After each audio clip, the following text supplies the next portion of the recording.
கர்த்தருடைய நாமத்துக்கு மகிமை உண்டாகட்டும்.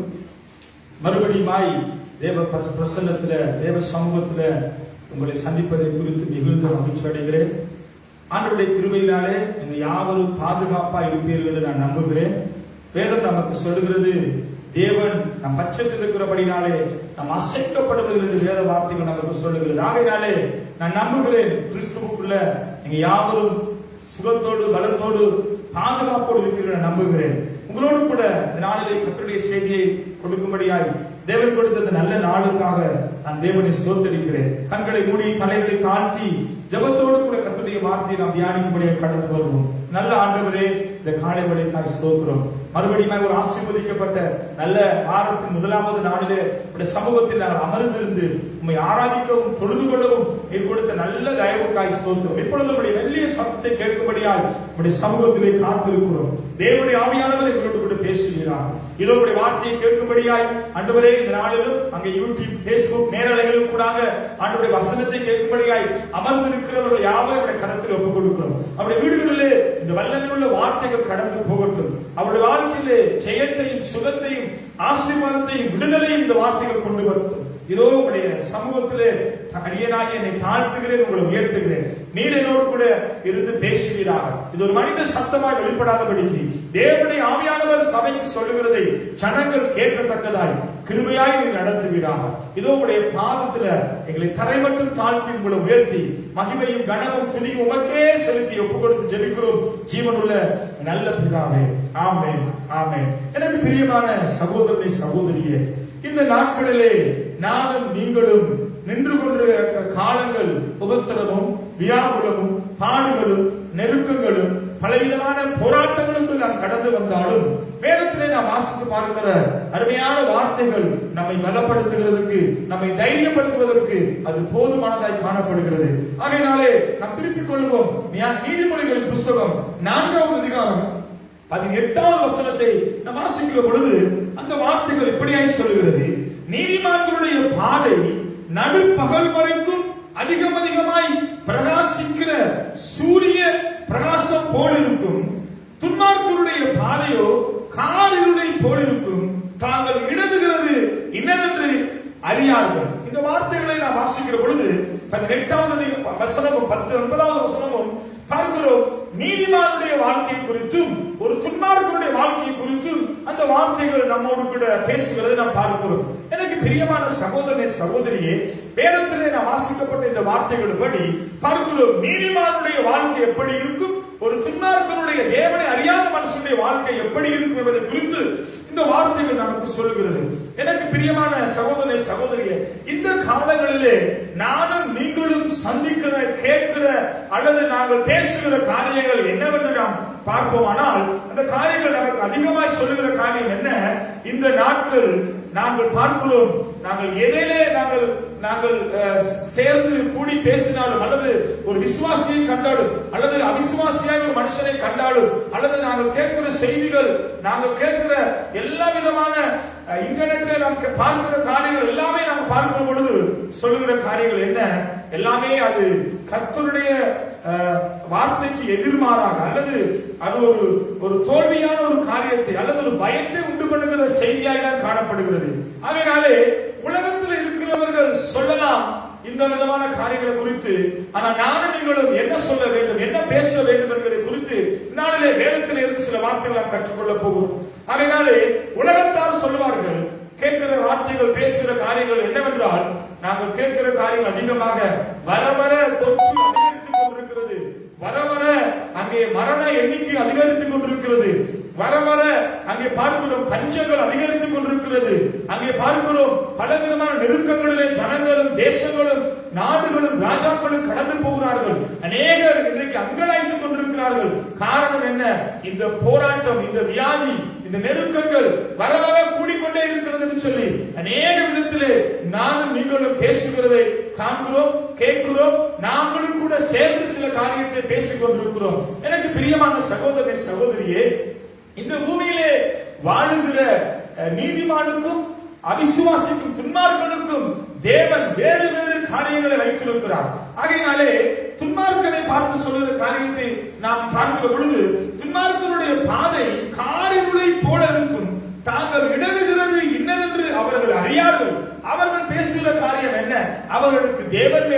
நம்பிக்கை அல்ல, வார்த்தையின் மேல நம்பிக்கை இல்ல.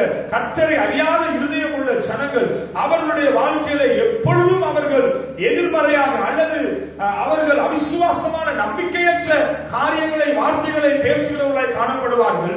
நீதிமான்களாய் இருக்கிற நானும் நீங்களும் ரட்சிக்கப்பட்டு கர்த்தரை அறிந்து தேவ பிரசன்னத்தில் தேவ சமூகத்தில் வாழ்ந்து கொண்டிருக்கிற நானும் நீங்களும் தேவனுடைய பிள்ளை என்று சொல்லிக் கொண்டிருக்கிற நானும் நீங்களும் வேதம் சொல்லுகிறது, நீதிமானுடைய பாதை நடுப்பகல் வரைக்கும் அதிகமாய் பிரகாசிக்கிற சூரிய பிரகாசம் போல் இருக்கும். நானும் நீங்களும் இன்றைக்கு அவிசுவாசிகள் அல்லது துன்மார்கள் பேசுகிற விதமாய் அவர்கள் வாழுகிற வாழ்க்கையை நாம் வாழாதபடிக்கு, அவர்கள் இந்த நாட்களிலே அவர்கள் நம்புகிற காரியங்கள் பேசுகிற காரியங்கள் எல்லாமே மரணத்தை குறித்து அல்லது ஒரு இருளின் அந்தகாரமான வாழ்க்கையை குறித்து, ஒரு தோல்வியை குறித்து, அல்லது அவருடைய வாழ்க்கையில அவர்கள் பேசுகிற காரியங்கள் எல்லாமே முடிந்தது முடிந்தது முடிந்தது, இனி நம் தேசம் தலை தூக்க கூடாது, இனி நம் தேசத்திலே இந்த விதமான பஞ்சங்கள் காணப்படும், இந்த விதமான கொள்ளைகளோடு நாம் சேர்ந்து வாழ வேண்டும் என்று சொல்லி அவர்கள் எதிர்மறையான வார்த்தைகளை பேசுகிற பொழுது நானும் நீங்களும் வேதம் சொல்லுகிறது நம்முடைய வாழ்க்கை நம்முடைய பாதை இருளிலே இராதபடிக்கு அல்லது நாங்கள் வெளிச்சத்தின் பிள்ளைகளாய் ஐஸ்வர்யத்தின் பிள்ளைகளாய் பாதுகாப்புக்குள்ள தேவனுடைய அரணுக்குள்ள அடைக்கலத்துக்குள்ள அவருடைய பிரசன்னத்துக்குள்ள நாம் நிற்கிறோம் என்பதை நானும் நீங்களும் மறந்து போகக்கூடாது. எனக்கு பிரியமான சகோதரி சகோதரியே, இந்த காலத்திலே நானும் நீங்களும் எல்லாமே முடிந்தது என்று சொல்லுகிற ஒரு வாழ்க்கை அல்லது ஒரு காரியத்துக்குள்ள நின்று கொண்டிருக்கலாம். இன்றைக்கு அவிசுவாசிகள் துன்மார்கள் அப்படி பேசிக் கொண்டிருக்கலாம். வேதத்துல நாம் உங்களுக்கு ஒரு சிலரை நான் காண்பித்துக் கொடுத்து நான் செபிக்க விரும்புகிறேன். நான் திருப்பிக் கொள்வோம். ஆதிகாமத்தின் புஸ்தகம் 26வது அதிகாரம் 1வது வசனத்தை நாம் வாசிக்க கேட்போம். ஆதிகாமம் 26:1 இந்த வார்த்தைகளிலே நாம் வாசிக்கிற பொழுது, நானும் நீங்களும் இன்றைக்கு முகம் கொடுக்கிற இதே விதமான ஒரு பிரதான ஒரு கொடிய பஞ்சம் உண்டானது. அந்த பஞ்ச காலத்துல, அங்க தீங்கின் காலத்துல வாழ்ந்த மனுஷர்கள் அவர்களை தேவன் எப்படி நடத்தினார் அல்லது அவருடைய வாழ்க்கையில எப்படி தேவன் அவர்களுக்குள்ள இருந்தார் என்று சொல்வதை குறித்து அந்த வார்த்தைகள் சொல்கிறார். 26வது அதிகாரம் 1வது வசனத்தை நாம் வாசிக்கிற பொழுது, ஆபிரகாமின் நாட்களிலே உண்டான பஞ்சத்தை அல்லாமல் பின்னும் ஒரு பஞ்சம் தேசத்தில் உண்டாயிற்று. அப்பொழுது ஈசாக்கு பெலிஸ்தியருக்கு ராஜாவாகிய அபிமெலேக்கினிடத்திலே அங்கே போனான்.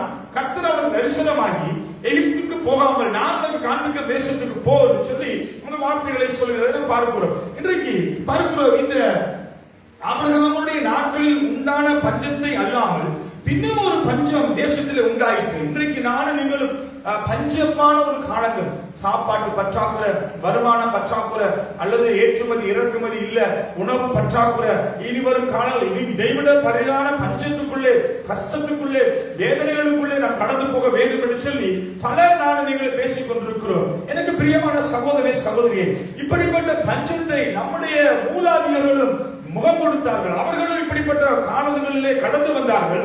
தேவன் அவர்களை எப்படி நடத்தினார் என்பதை குறித்து நாம் பார்க்கிற பொழுது அது ஆச்சரியமான காரியத்தை நமக்கு உண்டு பண்ணுகிறது. ஆகையினாலே அந்த 26வது அதிகாரத்திலே ஒன்றிலே பார்க்கிறோம், ஒரு பெரிதான பஞ்சம் உண்டாயிற்று தேசத்தில் என்று பார்க்கிறோம். அந்த பஞ்ச காலத்திலும் பார்க்கிறோம் 12வது வசனம் 13வது வசனத்தை வாசிக்கிற பொழுது அங்கே பார்க்கிறோம், நம்முடைய ஆதி பிதாக்களாய் இருந்த ஈசாக்கு என்கிற தேவ மனுஷன் பார்க்கிறோம், ஈசாக்கு அந்த தேசத்திலே விதை விதைத்தான். கர்த்தர் அவனை ஆசீர்வதித்ததினால் அவன் அந்த வருஷம் 100 மடங்கு பலனை அவன் அடைந்தான்.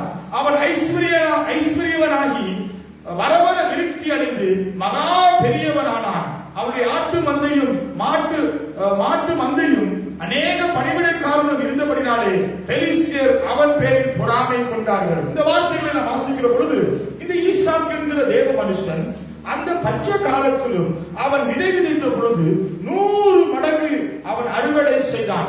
ஆண்டவர் அவனை ஆசீர்வதித்தார். அவன் வரவர விருத்தி அடைந்து மகா பெரிய மனுஷனானான்.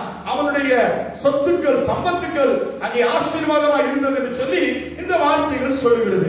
எனக்கு பிரியமான சகோதர சகோதரியே, இந்த காலங்களிலே நானும் நீங்களும் பேசுகிற காரியம் என்ன? எத்தனை பஞ்சமாய் இருந்தாலும் கூட பார்க்கிறோம், ஈசாக்கு வரவர அவனை தேவன் ஆசீர்வதித்தார் என்று சொல்லி அவன் பெரிய மகா பெரிய ஜாதியாக விருத்தி அடைந்தார் என்று சொல்லி அந்த வார்த்தைகள் சொல்லுகிறது. இன்றைக்கு கடவுளை அறிந்த விசுவாசத்துக்களே வாழுகிற நானும் நீங்களும் நாங்கள் பேசுகிற காரியங்கள் என்ன? வர வர தொற்று அதிகரித்துக் கொண்டே இருக்கிறது, வர வர வியாதி பெருகிக்கிட்டே இருக்கிறது, வர வர மரண எண்ணிக்கை கூடிக்கொண்டே இருக்கிறது. வர வர தேசத்துல பஞ்சம் அதிகரித்துக் கொண்டே இருக்கிறது. வர வர தேசத்திலே ஜனங்கள் மறித்துக் கொண்டிருக்கிறார்கள். இப்படி குறைவான காரியத்தை குறித்து நான் நீங்கள் பேசிக் கொண்டிருக்கிறோம். ஆனால் இப்படிப்பட்ட பஞ்ச காலத்திலும் ஈசாக்கு என்கிற மனுஷன், ஆண்டவர் மேல் விசுவாசம் வைத்த ஒரு மனுஷன், தேவனை நம்பி வாழ்ந்த ஒரு மனுஷன், நம்மை போலவே நெருக்கத்துக்கு பஞ்சத்துக்கு முகம் கொடுத்த ஒரு மனுஷன், வேதம் சொல்லுகிறது, அவன் விதை விதைத்த பொழுது 100 மடங்கு அவனை கர்த்தர் ஆசீர்வதித்து அறுவடையை காண செய்தார். அது மாத்திரமல்ல, அவன் வர வர ஐஸ்வர்யம் உள்ளவனாகி பாருங்க விருத்தி அடைந்து மகா பெரியவனானான். அவனுடைய சம்பத்துக்கள் சொத்துக்கள் தேவன் அவனை ஆசீர்வதித்தார் என்று வேதம் நமக்கு சொல்லுகிறது.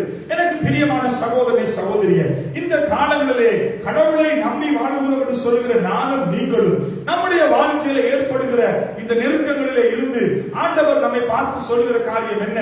ஆண்டவர் நம்மை பார்த்து சொல்லுகிறார், நானும் நீங்களும் இந்த நெருக்கத்திலும் கூட வர வர தேவன் நம்மோடு கூட இருக்கிறார், தேவன் நம்மை நடத்துகிறார் என்பதை அறிந்து கொள்ள வேண்டும் என்று நாங்கள் விரும்புகிறோம். அதனாலே இந்த பிரியமான சகோதரனை சகோதரியே, இந்த காலை வேளையிலே ஆண்டவர் நம்மை பார்த்து சொல்கிற காரியம் என்ன?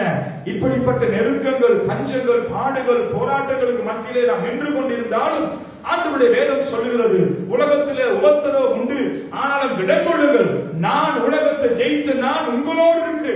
அன்றைக்கு ஈசாக்கோடு இருந்து ஈசாக்குடைய கையின் பிரயாசத்தை ஆசீர்வதித்த தேவன், ஈசாக்குடைய வாழ்க்கையில நன்மையை செய்த ஆண்டவர், அவருடைய பிரயாசங்களை எல்லாம் ஆசீர்வதித்த தேவன், அத்தனை பஞ்ச காலத்திலும் அவனோடு கூட இருந்த ஆண்டவர் இன்றைக்கு பட்சபாதம் இல்லாத தெய்வமாக நம்மோடு கூட அவர் இருக்கிறார். அதனாலே இன்றைக்கு நானும் நீங்களும் கிறிஸ்துவுக்குள்ளே வாழுகிறோம், கிறிஸ்துவை அறிந்திருக்கிறோம், ரட்சிக்கப்பட்டிருக்கிறோம், தேவனை அறிந்த குடும்பம், தேவனை அறிந்த மனுஷன், கர்த்தரை விசுவாசிக்கிறோம் என்று சொல்லுகிற நம்முடைய வாயின் வார்த்தைகள் எப்படியாய் காணப்படுகிறது? தேசத்துல பஞ்சம், தேசத்துல வியாதி, கொள்ளை நோய், மரண எண்ணிக்கை அதிகரிக்கிறது, இப்படிப்பட்ட நெருக்கங்கள் என்று சொல்லி பேசிக்கொண்டு நானும் நீங்களும் துன்மார்க்கனை போல பேசிக்கொண்டு நம்முடைய வாழ்க்கை துன்மார்க்கனை போல வாழ்ந்து கொண்டிருக்கிறோம். அது தேவனுடைய பார்வையிலே மிகவும் வேதனையாய் காணப்படுகிறது. ஆகையினாலே எனக்கு பிரியமான சகோதரனே சகோதரியே, அன்றைக்கு ஈசாக்கை ஆசீர்வதித்த தேவன் பெரிதான ஒரு பஞ்ச காலத்திலும் அவனை ஆசீர்வதித்து அவன் பேரை பெருமைப்படுத்தி அவனை உயர்த்தின ஆண்டவர், அவன் வர வர விருத்தி அடைய பண்ணின தேவன் இன்றைக்கு நம்மையும் எப்பேற்பட்ட பஞ்சங்கள் வரட்டும், வியாதிகள் வரட்டும், நெருக்கங்கள் வரட்டும், நானும் நீங்களும் அவர்களை சார்ந்து வாழுகிற பொழுது தேவன் நமக்கு ஜெயம் கொடுக்கிறவரை காணப்படுகிறார். தொடர்ந்து நாம் 2 சாமுவேல் 5வது அதிகாரம் 10வது வசனத்தை நாம் வாசிக்கிற பொழுது நாம் எடுத்து வர வாசிப்போம். 2 சாமுவேல் புஸ்தகம் 5வது அதிகாரம் 10வது வசனம் இப்படியாய் சொல்கிறது. அந்த வார்த்தைகளை நாம் வாசிக்கிற பொழுது கர்த்தருடைய சமூகத்திலே சாமுவேல் என்கிற 2 சாமுவேல் 5வது அதிகாரம் 10வது வசனம் வாசிக்க கேட்போம்.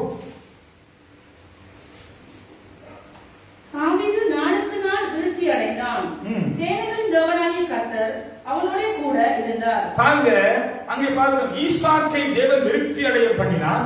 அதே பிரகாரம் தாவீத தேவ மனுஷனாக இருந்த தாவீத வேதம் சொல்லுகிறது, தாவீது நாளுக்கு நாள் விருத்தி அடைந்தான், சேனைகளின் தேவனாகிய கர்த்தர் அவனோடு கூட இருந்தார். எனக்கு பிரியமான சகோதரனே சகோதரியே, நானும் நீங்களும் உபத்திரவத்துல, வியாகுலத்துல, பாடுகளுக்குள்ள, பயத்துல, பஞ்சத்துல, நெருக்கத்துல, பலவிதமான கொள்ளை நோய்களுக்குள்ள நாம் கடந்து போனாலும் வேதம் நமக்கு சொல்லுகிறது, நானும் நீங்களும் தோற்று போகாதபடிக்கு அல்லது மடிந்து போகாதபடிக்கு, நானும் நீங்களும் அங்கே பார்க்கிறோம், அங்கே இருளிலே பிடிக்கப்படாதபடிக்கு தேவனாகிய கர்த்தர் நம்மோடு கூட இருக்கிற பொழுது நாம் அதை மேற்கொள்ளக்கூடிய அல்லது ஜெயம்பெறக்கூடியவர்களாய் மாறுகிறோம். அதனாலே தாவீதுடைய வாழ்க்கையில பாருங்க, ஆண்டவர் தாவீத சொல்லுகிறாரு, தாவீது நாளுக்கு நாள் விருத்தி அடைந்தான், சேனைகளின் தேவனாகிய கர்த்தர் அவனோடு கூட இருந்தார். இன்றைக்கு இந்த பஞ்ச காலத்துல நம்மிடத்துல வருமானம் இல்லையே, வேலையற்று போயிருக்கிறோமே, அல்லது சாப்பாடு இல்லையே, நம்ம வாழ்க்கையில பஞ்சமா இருக்கிறது, ஏதோ ஒரு குறைவோடு பயத்தோடு வாழ்ந்து கொண்டிருக்கிறோம் சொல்லிக் கொண்டிருக்கிற உன்னுடைய வாழ்க்கையில சேனைகளின் கர்த்தராகிய தேவன் வாழ்க்கையில் குடும்பத்தில் இருப்பாரானால் நீ இப்படிப்பட்ட தோல்வியுள்ள ஒரு வாழ்க்கை அல்லது தோற்று போன ஒரு காரியங்கள் அல்லது குறைவான ஒரு வாழ்க்கை வாழ தேவன் அனுமதிக்க மாட்டார். வேதம் சொல்கிறது, தாவீது விருத்தி அடைந்தான். காரணம் என்ன? சேனைகளின் தேவனாகிய கர்த்தர் அவனோடு கூட இருந்தார். இன்றைக்கு உன்னோடும் உன் பிள்ளைகளோடும் உன் குடும்பத்தோடும் தேவனுடைய சேனையாகிய கர்த்தரோடு கூட இருப்பாரானால் ஜெயம் உனக்குத்தான், வெற்றி உனக்குத்தான். இந்த மரண இந்த வியாதி உன்னை மேற்கொள்ளாது, இந்த பஞ்சம் உன்னை மேற்கொள்ளாது, நீ திருப்தியான ஒரு வாழ்க்கைக்குள்ள தேவனை நடத்துவார் என்பதை குறித்து மறந்து போய்விடாது. ஆகையினாலே பிரியமான சகோதரனே சகோதரியே, இந்த காலங்களிலே இப்படிப்பட்ட நெருக்கங்கள் போராட்டங்கள் நம்மை சுற்றி காணப்படுகிறது. ஆனால் இதை நாம் எப்படி மேற்கொள்ள வேண்டும்? உங்களுக்கு ஒரு உதாரணத்தை நான் சொல்ல விரும்புகிறேன். நாங்கள் பார்க்கிறோம், இங்க விஞ்ஞானத்திலே இருக்கிறதான ஒரு காரியங்கள் நம்முடைய பூமியிலே ஈர்ப்பு சக்தி என்பதை இருப்பதை குறித்து நாம் அறிந்திருக்கிறோம். சாதாரணமாக நாம் ஒரு பொருளை நாம் இப்படியே உயர்த்தி அதை கீழே போடுகிற பொழுது ஈர்ப்பு சக்தியானது அங்கே பூமியை நோக்கி இழுக்கிறதை நாம் பார்க்கிறோம்.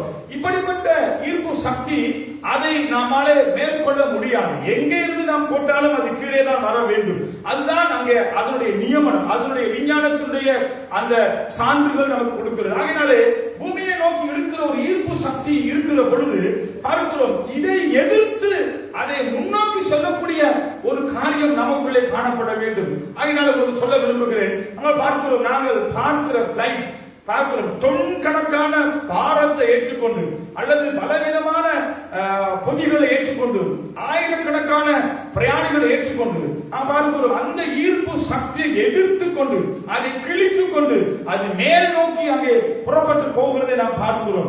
ஆகையினாலே எனக்கு பிரியமான சகோதரி சகோதரியே, இன்றைக்கு நானும் நீங்களும் வாழுகிற இந்த காலங்கள் நம்மை விசுவாசத்திலே வளர விடாதபடிக்கு ஒரு ஈர்ப்பு சக்தி, ஒரு சூழ்நிலைகள் அல்லது ஒரு காரியங்கள் எப்பொழுது நம்மளை சோர்வுக்குள்ளாக்குறதை நாம் காண்கிறோம். இந்த சோர்வை நாம் மேற்கொள்ளும்படியா இந்த ஈர்ப்பு சக்தியை மேற்கொள்ளத்தக்கதான ஒரு பெரிய பலன, ஒரு பெரிய சக்தியை ஆண்டவர் நமக்கு கொடுத்திருக்கிறார். அதுதான் விசுவாசம் என்பதை குறித்து நாம் அறிந்திருக்க வேண்டும்.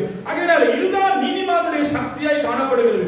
நீதிமானாய் வாழ்கிற நம்மிடத்தில் எத்தனை போராட்டங்கள் வந்தாலும் அதை மேற்கொள்ளக்கூடிய ஒரு பெரிய பலனை நாம் பெற்றுக்கொள்ள வேண்டும். ஆகையினாலே நம்மை அழிக்க செயல்படுகிற சக்தியை நீதிமான் மேற்கொள்ள வேண்டும் அல்லது மேற்கொள்ளுவான் என்று சொல்லி வேதம் நமக்கு சொல்கிறது. ஆகையினாலே தானியேல் புஸ்தகம் 6வது அதிகாரம் 28வது வசனத்தில் வாசிக்கிற பொழுது நாம் வாசிப்போம். தானியேல் என்கிற நிருபம் 6வது அதிகாரம் 28வது வசனத்தை வாசிக்கிற பொழுது பாருங்க, தானியேல் என்னுடைய காலங்களிலே ஏற்பட்ட ஒரு காரியத்தை குறித்து நான் உங்களோடு கூட நான் பகிர்ந்து கொள்ள விரும்புகிறேன். 6ஆம் அதிகாரம் 28வது வசனம் வாசிப்போம். தரிவியின் ராஜ்யபார காலத்திலும் பெர்சியனாகிய கேரோசினுடைய ராஜ்யபார காலத்திலும் தானியேலினுடைய காரியம் ஜெயமாய் இருந்தது. பாருங்க, இந்த வார்த்தைகளை வாசிக்கிற பொழுது தானியேல் ராஜ்யபாரத்தை அவன் எடுக்கும் பொழுது அந்த ராஜ்யபாரத்துக்குள்ள தானியேல் வருவதற்கு முன்பதாக 7 ராஜாக்கள் அந்த தேசத்திலே ஆளுகை செய்தார்கள் என்று வேதம் நமக்கு சொல்லுகிறது.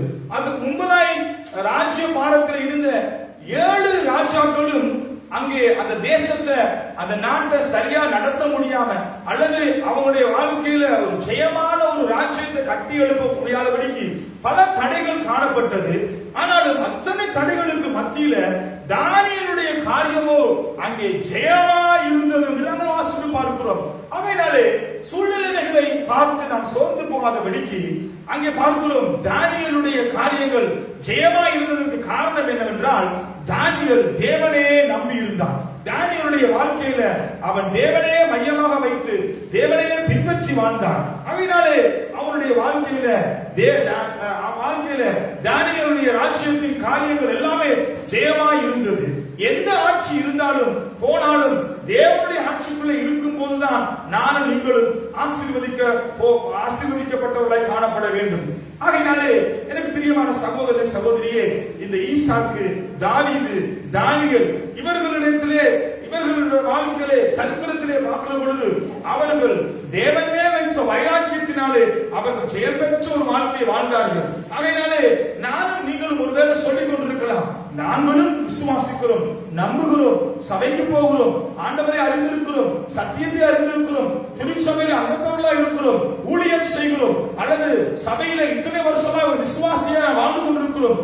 நானும் நீங்களும் இப்படி எல்லாம் செய்து கொண்டிருக்கிற பொழுது நம்முடைய வாழ்க்கையில ஏன் நம்முடைய வாழ்க்கையில விதமான போராட்டங்களும் அல்லது இந்த விதமான வாழ்க்கையை நாம் வாழ்ந்து கொண்டிருக்கிறோம் பார்ப்போமானால் பாருங்க, ஒரு கூட்டம் வாழ்ந்திருக்கிறது, ஒரு கூட்டம் தாழ்ந்து இருக்கிறது.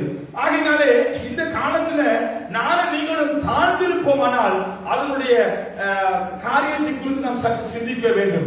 விசுவாசத்திலே நாம் நிற்கிற பொழுது விசுவாசம் நம்மளை உயர்த்தும், விசுவாசம் நமக்கு ஜெயம் கொடுக்கும். விசுவாசிக்கிறவர்கள் தேவனுடைய மகிமையை காண்பார்கள். விசுவாசிக்கிறவர்களால எல்லாம் கூடும். ஆகையினாலே இந்த நாம் பார்க்கிற இந்த தானியேல், இங்கே பார்க்கிற ஈசாக்கு, தாவீது, அவருடைய வாழ்க்கையிலும் ஏற்பட்ட இத்தனை பஞ்ச காலத்திலும் அவர்கள் தேவன் மேல் விசுவாசம் வைத்து தேவன் மேல் நம்பி இருந்தபடினாலே அவர்களுடைய காரியங்கள் ஜெயமாய் இருந்தது என்று நாம் வாசிக்கிறோம். ஆகையினாலே இதெல்லாவற்றுக்கும் காரணம் விசுவாசம் தான். எல்லோரும் விசுவாசிக்கிறோம், ஆனால் எப்படி விசுவாசிக்கிறோம் என்பதுதான் நாம் அறிந்திருக்க வேண்டும். இன்றைக்கு விசுவாசம் எல்லோரிடத்திலும் காணப்படுகிறது. ஆனால் இந்த விசுவாசம் எப்படி விசுவாசிக்கிறோம், யாரை விசுவாசிக்கிறோம், எதை விசுவாசிக்கிறோம் என்பதை குறித்து நாம் அறிந்திருக்க வேண்டும். ஆகையினாலே எனக்கு பிரியமான சகோதர சகோதரியே, இன்றைக்கு நாம பார்க்கிறோம், பாடசாலையில பார்க்கிற போது எல்லோருமே படிக்கிறாங்க, ஆனா பரீட்சையில சித்தி பெறுகிறவர்கள் ஒரு சிலர் மாத்திரம்தான். ஆகையினாலே நானும் நீங்களும் வாழ்கிற இந்த தேசத்துல நாங்கள் காலையில் எழுந்து நம்முடைய காரியங்களுக்காக வெளியிலே புறப்பட்டு போகிறோம். நம்முடைய வியாபாரங்கள், நம்முடைய தொழில் காரியங்கள், நம்முடைய தேவைகளுக்காக வெளியிலே கடந்து போகிறோம். எல்லோரும் போகிறோம் வெளியிலே. ஆனால் எல்லோரும் வீடுகளுக்கு திரும்பி வருவது அல்ல. அவர்களுடைய வாழ்க்கையில் ஏதோ ஒரு விபத்து ஏற்படலாம், ஏதோ ஒரு காரியங்கள் ஏற்படலாம். ஆனாலும் கூட அவர்கள் எதிர்பார்த்து போற காரியங்கள் நடைபெறாமல் இருக்கிறது. இப்படி எல்லோருமே நம்புகிறார்கள், எல்லோருமே விசுவாசிக்கிறார்கள். ஆனால் யாரை விசுவாசிக்கிறார்கள் என்பதுதான் இன்றைய நாளில் நம்மளோடு கூட நான் பேச விரும்புகிறேன். ஆகையினாலே நாங்கள் திருப்பிக் கொண்டு தானியேலின் புத்தகம் 3ஆம் அதிகாரம் 17வது வசனத்தை நாம் வாசிக்கிற பொழுது அந்த பகுதிகள் நமக்கு தெரிந்த ஒரு வார்த்தைகள் அநேக தடவை நாம் வாசித்திருக்கிறோம். பாருங்க, தானியேலுடைய பகுதியிலே வாசிக்கிற பொழுது 17ஆம் வசனத்தை வாசிக்கிற பொழுது நாங்கள் சொல்லுகிறார்கள், நாங்கள் ஆராதிக்கிற எங்கள் தேவன் எங்களை தப்புவிக்க வல்லவராய் இருக்கிறார். அவர் எரிகிற அக்கினிக்கும் எரிகிற அக்கினி சூளைக்கும் ராஜாவாகி உம்முடைய கைக்கும் எங்களை நீங்களாக்கி விடுவிப்பார். இந்த வசனத்தை பார்க்கிற பொழுது பாருங்க, அங்கே இந்த அக்கினி சூளைக்குள்ளே கடந்து போகும்படியாய் அங்கே போடப்பட்ட சாத்ராக், மேஷாக், ஆபேத்நேகோ என்பவர்களிடத்துல ஒரு பெரிதான விசுவாசம் இருந்தது. என்ன விசுவாசம் என்றால், நாங்கள் ஆராதிக்கிற எங்கள் தேவன் எங்களை தப்புவிக்க வல்லவராய் இருக்கிறார். அவர் எரிகிற அக்கினி சூளைக்கும் ராஜாவையாகி உம்முடைய கைக்கு எங்களை நீங்களாக்கி விடுவிப்பார் என்று மாத்திரம் அவர்கள் சொல்லி இருந்தால் அவர்களை தேவன் விடுவித்திருப்பார். அவர்கள் சொன்ன இரண்டாவது காரியம் என்னவென்றால், விடுவிக்காமல் போனாலும் அவர்களுக்கு விசுவாசம் இருந்தது. ஆனா அவர்கள் சொல்லுகிற காரியம் என்னன்னா, ஒருவேளை விடுவிக்காமல் போனாலும் நாங்கள் உம்முடைய தேவர்களை ஆராதனை செய்வதில்லை, நீ நிறுத்தின பொற்சிலையை பணிந்து கொள்வதில்லை என்று ராஜாவாகி உமக்கு கட்டளை உமக்கு தெரிய கடவுள் என்றார்கள். பாருங்க, இந்த சாத்ராக், மேஷாக் இவர்களுடைய வாழ்க்கையில் ஏற்பட்ட இந்த சம்பவத்தை குறித்து நாம் சற்று தியானிக்கிற பொழுது பாருங்க, அவர்களிடத்தில் இருந்த விசுவாசம் ஒரு பெரிதான விசுவாசம். இன்னைக்கு அநேகர் அவருடைய விசுவாசத்தை குறித்து தான் பேசுவோம், ஆனா அவர் விசுவாசத்திலே ஒரு தளம்பல் காணப்பட்டது. பாருங்க, அவர்கள் சொல்லி இருந்தார்கள், ஆனால் ஆண்டவர் நம்மை எரிகிற அக்கினிக்கு ராஜாவுக்கு நம்மை விடுவிப்பார் என்று சொல்லியிருந்தார்கள். ஆனால் கண்டிப்பா தேவன் அவர்களை அக்கினி சூளைகள் என்ன செய்திருக்க மாட்டாரு, அனுமதிச்சிருக்க மாட்டார். அவர்களுடைய அவிசுவாசமான காரியம் வார்த்தை என்னன்னா, விடுவிக்காமல் போனாலும். அல்லேலூயா. அவர்கள் சொன்ன அந்த வார்த்தை விடுவிக்காமல் போனா, விடுவிப்பார்கள் என்கிற நம்பிக்கை இருந்தது, விசுவாசம் இருந்தது.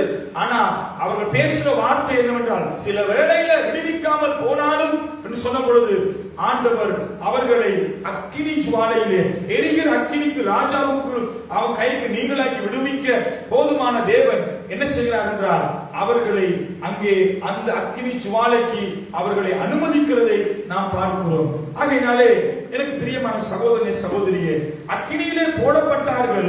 சில வேளையிலே அவர்கள் அதே விசுவாசத்தோடு நம்பிக்கையோடு கூட இருந்திருந்தால் அந்த ராஜாவினாலே அவர்கள் அக்கினிக்குள்ளே தள்ளப்படாது இருந்திருப்பார்கள். அவர்கள் சொன்ன வார்த்தை என்னவென்றால், விடுவிக்காமல் போனாலும். ஆகையினாலே அவர்கள் அக்கினிக்கு முகம் கொடுக்க வேண்டியதாய் காணப்பட்டது. இன்றைக்கு நாங்கள் விசுவாசிக்கிறோம் தான், ஆனா ஒருவேளை நடந்துருச்சுன்னா ஒருவேளை இந்த தொற்று இந்த வியாதி நம்மள வந்துருச்சுன்னா அல்லது இதனுடைய காரியங்கள் நமக்கு பாசிட்டிவா ஆயிடுச்சுன்னா இதனால ஒரு வேலை இல்லாம போயிருச்சுன்னா நாங்க நம்புறத ஆண்டவர்களை போஷிப்பாருன்னு ஒருவேளை நம்ம வாழ்க்கையில இந்த காரியம் நடந்துருச்சுன்னு சொல்லி அநேக வேலைகளில நாம் சொல்லுகிறதை நாம் பார்க்கிறோம். ஆகையினாலே சிலருக்கு போதித்தா மட்டும் போதாது, அவங்க பாதிக்கப்பட்டா தான் அவங்களுக்கு உரைக்கும் என்று சொல்றதை நாம் அறிய வேண்டும். சிலருக்கு நம்ம எவ்வளவுதான் போதிச்சாலும் அவங்களுக்கு அது போதாது. ஆனா அவங்க பாதிக்கப்பட்டா தான் அதுல அவங்க உரைக்கப்பட்டு அல்லது அடிக்கப்பட்டு நொறுக்கப்படுகிற பொழுதுதான் அவர்களுக்கு அது தெரியும். ஆகையினாலே எனக்கு பிரியமான சகோதரி சகோதரியே, இந்த சாத்ராக் மேஷாக் ஆபேத்நேகோவுடைய வாழ்க்கை நடந்த சம்பவம் என்னவென்றால், அவர்கள் அறிக்கை பண்ணினதோடு நின்றிருப்பார்களானால் அக்கினிக்குள்ளே அவர்களை தேவன் அனுமதித்திருக்க மாட்டார். ஆனால் அவர் என்ன சொன்னார்கள்? விடுவிக்காமல் போனாலும். ஆகையினாலே அவர்கள் அக்கினிக்கு முகம் கொடுக்க வேண்டியதை காணப்பட்டது. நானும் நீங்களும் நம்முடைய வாழ்க்கையில் கர்த்தர் செய்வார், அவர் காத்துக் கொள்வார், பாதுகாப்பார் என்கிற அந்த உணர்வு நமக்குள்ளே காணப்பட வேண்டும். ஆகையினாலதான் பார்க்கிறோம் சங்கீதத்தின் புத்தகம் 91வது அதிகாரத்தில் 7வது வசனம் 8வது வசனத்தை வாசிக்கிற பொழுது அந்த வசனத்தை நாம் வாசிக்கப்போம். அநேகமா வாசிக்கிற ஒரு வசனம் சங்கீதம் 91:7-8 நாம் வாசிக்கிற பொழுது அந்த வார்த்தைகள் மிகவும் அழகாக சொல்லப்படுகிற வார்த்தைகளை நாம் பார்க்கிறோம். பாருங்க, வாசிக்கும் போது உன் பக்கத்தில் 1000 பேரும், உன் பக்கத்தில் 1000 பேரும், உன் வலதுபுறத்தில் 10000 பேரும், உன் வலதுபுறத்தில் 10000 பேரும் விழுந்தாலும் அது உன்னை அணுகாது. உன் கண்களால் மாத்திரம் நீ அதை பார்த்து துன்மார்க்கருக்கு வரும் பலனை காண்பாய். பாருங்க, இந்த சங்கீதத்தை எழுதினது அநேகர் தாவீது எழுதினது சொல்லுகிறார்கள். ஆனா இது மோசையினால் எழுதப்பட்ட சங்கீதம் என்று இந்த வார்த்தைகள் சொல்லப்படுகிறது. பாருங்க, எந்த சம்பவத்தில் எழுதப்பட்டதுன்னா, பாருங்க, சங்கார தூதன் எகிப்தில வாழ்ந்து கொண்டிருக்கிற பொழுது சங்கார தூதன் அங்கே இஸ்ரவேல் ஜனங்களுக்கு விரோதமாக வந்த பொழுது, எகிப்து தேச ஜனங்களுக்கு விரோதமாக வந்த பொழுது சங்கார தூதன் இஸ்ரவேலுடைய வீடுகளிலே வந்து அவர்களை சங்காரிக்காதபடிக்கு வழிவிலகி போகும்படியாக இந்த ரத்தம் பூசப்பட்ட வீடுகள் எல்லாம் பாதுகாக்கப்பட்டது என்று நாங்கள் வாசித்து பார்க்கிறோம். அதனாலே எனக்கு பிரியமான சகோதரி சகோதரியே, இந்த தாவீதுடைய இந்த சங்கீதத்திலே நான் வாசித்து பார்க்கும் பொழுது 7ஆம் வசனம் சொல்கிறது, உன் பக்கத்திலே 1000 பேரும் உன் வலதுபுறத்தில் 10000 பேர் விழுந்தாலும் அது உன்னை அணுகாது. என்ன இந்த வார்த்தைகள் சொல்லுதுன்னா, நீ காதுல கேள்விப்படலாம், உன் அடுத்த வீட்டுல இருக்கிறவங்களுக்கு கொரோனா வந்துருச்சு, அவரை கொண்டு போய் தூரத்துல வச்சிருக்கிறாங்க, அடுத்த வீட்டுக்காரருக்கு கொரோனா வந்துருச்சுன்னு சொல்லி நீ பயப்படாத. உன் பக்கத்து வீட்டுக்கு கொரோனா வரலாம், உன் அடுத்த வீட்டுக்கு கொரோனா வரலாம். அல்லது ஆண்டவர் சொல்றாரு, உன் பக்கத்துல 1000 பேர், சுற்றி இருக்கிற கிராமத்துல 1000 பேருக்கு இந்த வியாதி தொற்றுகள் காணப்படலாம். ஆண்டவர் வேதம் சொல்லுகிறது, உன் பக்கத்தில் 1000 பேரும் உன் வலதுபுறத்தில் 10000 பேர் விழுந்தாலும் அது உன்னை அணுகாது. எது? நானும் நீங்களும் ஆராதிக்கிற தேவன் இந்த வியாதிக்கு நம்மை தப்புவிப்பார். இதிலே இருந்து தேவன் நம்மை காப்பாற்றுவார். இது நமக்கு சொந்தமான வியாதி அல்ல, தேவன் நம் பட்சத்தில் இருக்கிறார். ஆகையினாலே இதை நான் அறிந்திருக்கிறேன் என்று சொல்லி இதை அறிக்கை பண்ணுகிற வாழ்க்கையில எந்த விதமான வியாதி கொள்ளை நோயும் உன்னை அணுகாது என்று வேதம் சொல்கிறது. ஆகையினாலே பக்கத்து வீட்டுக்கு கொரோனா வந்துருச்சுன்னு சொல்லலாம் பயந்து கவலைப்பட்டு கலங்காத. அடுத்த கிராமத்துல வந்துருச்சு அல்லது நம்முடைய அண்மை தேசமாய பக்கத்து ஊர்ல இத்தனை ஆயிரம் பேர் செத்துக்கிட்டு இருக்கிறாங்க, கவலைப்படாத. உன் பக்கத்துல 1000 பேர் விழட்டும், வியாதியில 10000 பேர் விழட்டும், அது உன்னை அணுகாது. காரணம் என்னண்டா, நானும் நீங்களும் அவருடைய பாதுகாப்புக்குள்ள அவர் மேல் விசுவாசித்து அவர் மேல் நம்பிக்கை இருக்கிறபடினால நானும் நீங்களும் இன்றைக்கு பாதுகாப்பாக இருக்கிறோம் என்பதை குறித்து நாம் அறிந்து கொள்ள வேண்டும். ஆகையினாலே நானும் நீங்களும் இன்றைக்கு நின்று கொண்டிருக்கிற இந்த சூழ்நிலைகளில ஒருவேளை பயத்தோட நடுக்கத்தோட வியாதியை குறித்து கவலைப்பட்டு நாம் நின்று கொண்டிருக்கலாம். ஆண்டவர் நம்மை பார்த்து சொல்கிறார், உன்னுடைய விசுவாசத்தின்படி உனக்கு ஆக கடவுது. சிலர் வருஷம் ஏதாவது ஒரு பிரச்சனையை சொல்லிக்கிட்டே இருப்பாங்க. சொல்லுவாங்க, கரெக்டா சொல்லுவாங்க, எங்களுக்கு அமாவாசை என்ன சொல்றது, எங்களுக்கு போயா அன்னைக்கு இந்த வருத்தம் கூடிடும், கொஞ்சம் ரொம்ப லூஸ் ஆகிடுவாரு, ரொம்ப அவருக்கு வருத்தம் வந்துடும் சொல்லி அவங்க என்ன செய்வாங்க, அறிக்கைப்படிக்கிட்டே இருப்பாங்க. கரெக்டா போயா அன்னைக்கு அவங்க என்ன செய்வாங்க, அந்த வருத்தத்தை அவங்க அனுபவிப்பாங்க.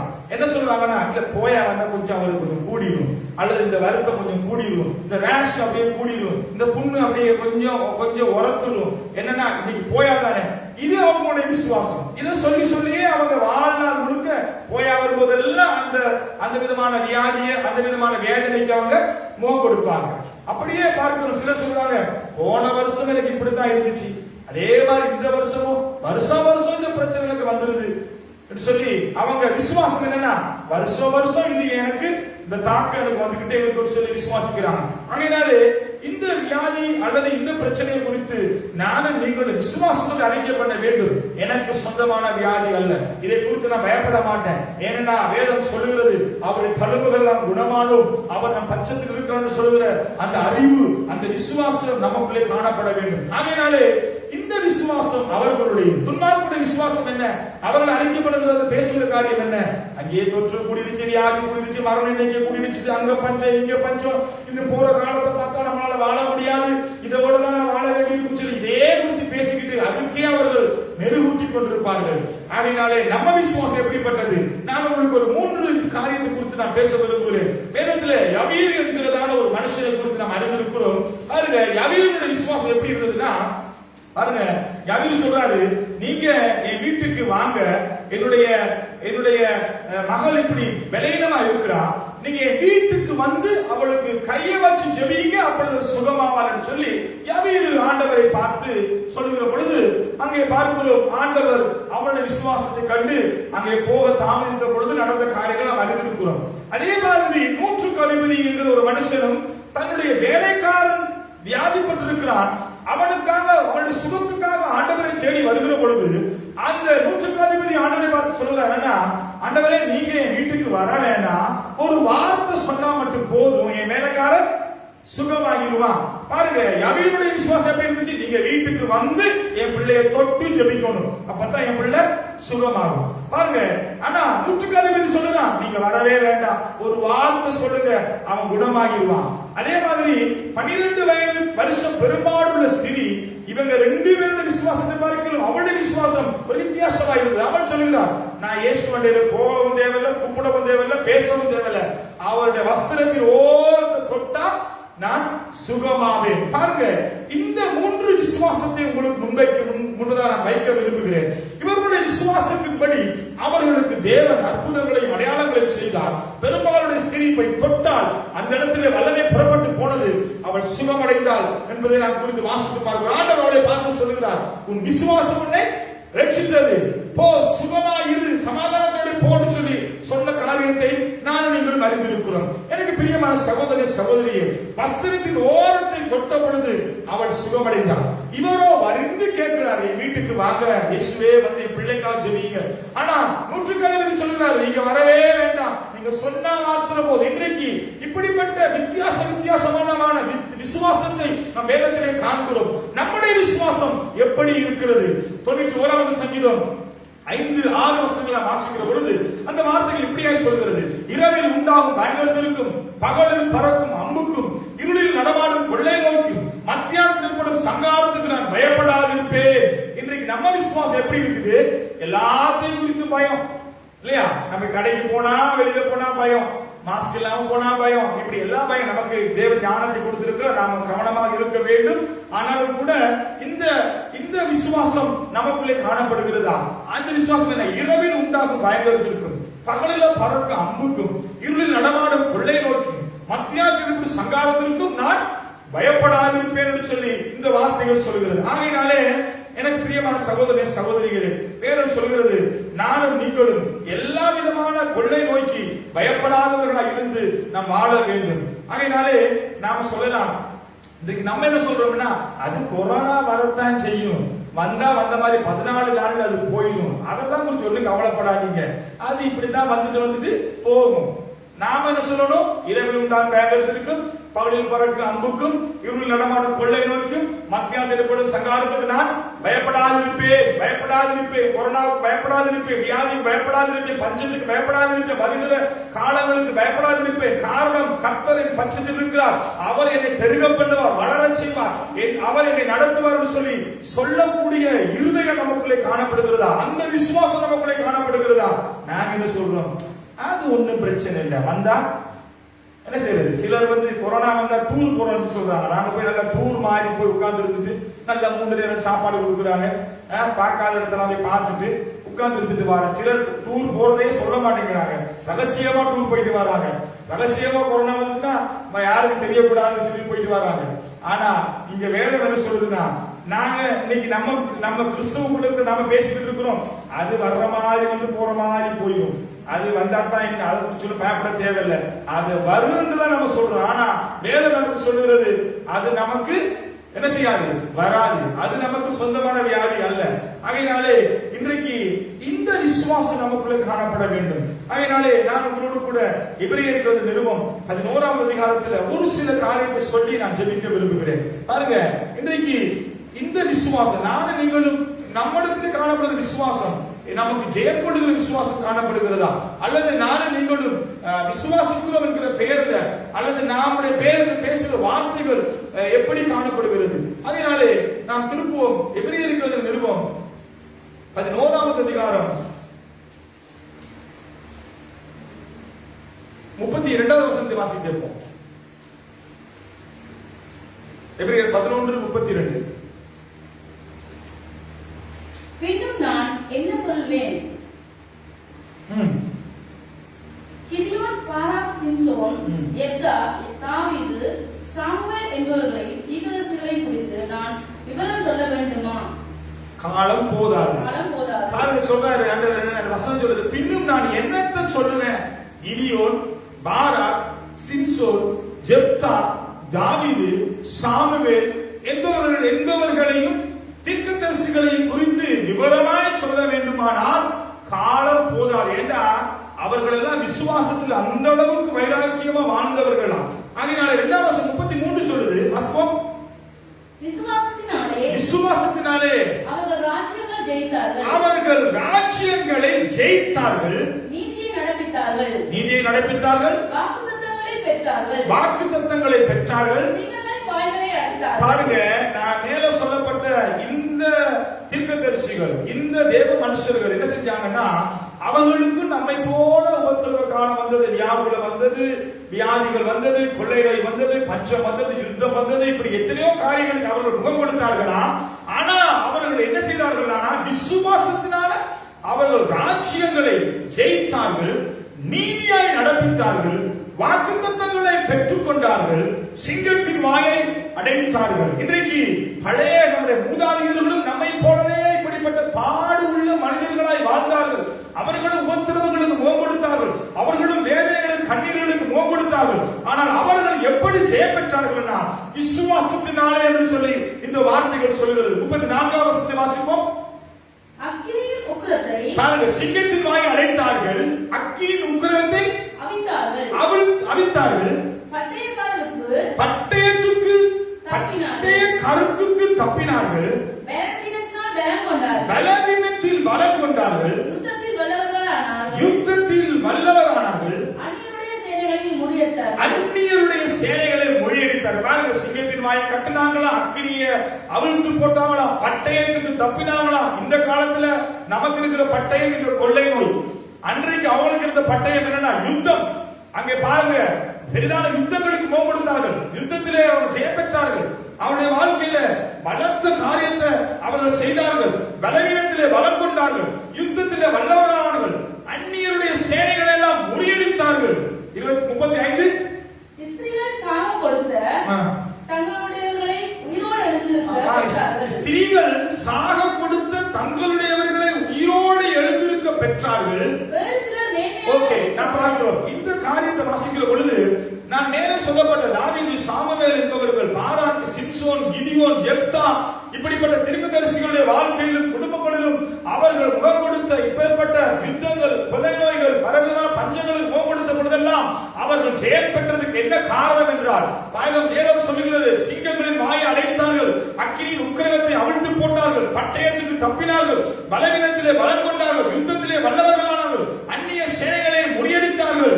இப்படியாய் ஸ்திரீகள் சாக கொடுத்த தங்களுடையவர்களை உயிரோடு எழுந்திருக்க பெற்றார்கள். இப்படிப்பட்ட வல்லமையான காரியங்களை அவர்கள் அனுபவித்தார்கள். ஆனால் அவருடைய வாழ்க்கையில இருந்த காரியம் என்னவென்றால் ஒரு வித்தியாசமான ஒரு விசுவாசம்.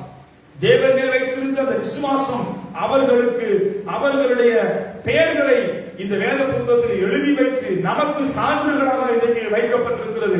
எனக்கு பிரியமான சகோதரி சகோதரிகளே, இத்தனை போராட்டத்துக்கு மத்தியில அவர்கள் சிங்கத்தின் வாயை கட்டி பலன் கொண்டு யுத்தத்திலே வல்லவராகி சேனைகள் எல்லாம் முறியடித்து பட்டயம் கருக்கி தப்பி செத்து மறித்து போனவர்களையும் கூட விசுவாசத்தில் அவர் என்ன செய்தார்களாம்? உயிரோட எழுதி வர பண்ணினார்கள். இப்படிப்பட்ட காரியங்களை அவர்கள் செய்வதற்கு அவரிடத்தில் இருந்த பலத்த ஆயுதமாக இருந்தது என்னவென்றால் தேவன் மேல் வைத்திருந்த விசுவாசம் என்பதை நானும் நீங்களும் அறிந்து கொள்ள வேண்டும். ஆனால் இது ஒரு கூட்டம். இங்க இன்னும் ஒரு கூட்டம் சொல்கிறது என்றால் அந்த 35வது வசனத்திலே அந்த 2வது பகுதி சொல்கிறது, வேறு சிலர் என்னமா மேன்மையான உயிர்த்தெழுதலை அடையும்படிக்கு விடுதலை பெற சம்மதியாமல் வாதிக்கப்பட்டார்கள். வேறு சிலர் நிந்தைகளையும் அடிகளையும் கட்டுக்களையும் அனுபவித்தார்கள். வேறு சிலர் நிந்தைகளையும் அடிகளையும் கட்டுக்களையும் காவல்களையும் அனுபவித்தார்கள். கல்லடி உண்டார்கள், வாளால் அறுப்புண்டார்கள், பரீட்சை பார்க்கப்பட்டார்கள், பட்டயத்தினாலே வெட்டப்பட்டு மரித்தார்கள். செம்மறியாட்டுகள் தோள்களையும் வெள்ளாட்டு தோள்களையும் போர்த்திக் கொண்டு திரிந்து குறைவையும் உபத்திரவத்தையும் துன்பத்தையும் அனுபவித்தார்கள். பாருங்க, இதுல இன்னொரு கூட்டம் என்ன செஞ்சிருக்குன்னா, தேவன் மேல நம்பிக்கை இல்லாம விசுவாசம் இல்லாம அவங்க எதற்கெல்லாம் முகம் கொடுத்தாங்களா? நிந்தைகளுக்கு, அடிகளுக்கு, கட்டுகளுக்கு, காவல்களுக்கு, வேதனைகளுக்கு கல்லறி உண்டார்கள், வாடால அறுப்புண்டார்கள், பரீட்சை பார்க்கப்பட்டார்கள், பட்டயத்தினால வெட்டப்பட்டார்கள். இப்படி சரியான உடுப்பு உடை இல்லாம செம்மறி ஆட்டினுடைய தோள்களையும் வெள்ளாட்டு தோள்களையும் போர்த்திக் கொண்டு திரிந்து குறைவையும் உபத்திரவத்தையும் துன்பத்தையும் அனுபவித்தார்கள் என்று வேதம் நமக்கு சொல்லுகிறது. எனக்கு பிரியமான சகோதரனை சகோதரியே, இந்த நாட்களில் நானும் நீங்களும் நின்று கொண்டிருக்கிற இதே உபத்திரவ காலத்தில் தேவன் நமக்கு நன்மை செய்ய அல்லது நம்மை விடுதலையாக்க, விடுவிக்க அல்லது நமக்கு ஜெயம் கொடுக்க அவர் நம்மை பாதுகாக்க போதுமானவராக இருக்கிறார். ஆனா நம்முடைய நம்பிக்கை எங்கே வைத்திருக்கிறோம்? நம்முடைய பலத்திலேயா அல்லது நம்முடைய சுயத்திலேயா அல்லது நம்முடைய மாமிசத்திலேயா? வேதம் சொல்கிறது, கர்த்தரை நம்பி தன் இருதயத்தை கர்த்தரை சார்ந்திருக்கிறவர் என்ன செய்ய வாக்கியவான். மனுஷன் நம்பி தன் மனுஷனை தன் புயபலமாக்கி கொண்டிருக்கிற மனுஷன் பூமியில சபிக்கப்பட்டவன் என்று வேதம் சொல்கிறது. இந்த வார்த்தைகளை வாசிக்கிற பொழுது நானும் நீங்களும் நம்முடைய மூதாதையர்கள், ஆதி பெற்றோர்கள் அவர்கள் எத்தனை உபத்திரவங்களுக்கு முகம் கொடுத்தார்கள். நானும் நீங்கள் இன்றைக்கு முகம் கொடுக்கிற இவை அனைத்தையும் அவர்கள் சந்தித்துத்தான் கடந்து வந்தார்கள். ஆனால் அவர்களுடைய பெயர்கள் சரித்திர புத்தகத்திலே, வேத புத்தகத்திலே பெயர் குறிப்பிடப்பட்டு எழுதப்பட்டிருக்கிறது. காரணம் என்னவென்றால் அவர்கள் அந்த விசுவாசத்தில் எல்லாவற்றையும் ஜெயம் கொண்டார்கள், மேற்கொண்டார்கள். அவர்கள் ஜெயம் பெற்ற ஒரு வாழ்க்கை வாழ்ந்தார்கள். இன்றைக்கு நானும் நீங்களும் அந்த வேறு சிலர் என்கிற பட்டியலிலே நாங்கள் காணப்படுகிறோமா? அல்லது தாவீது, சாமுவேல், கிதியோன்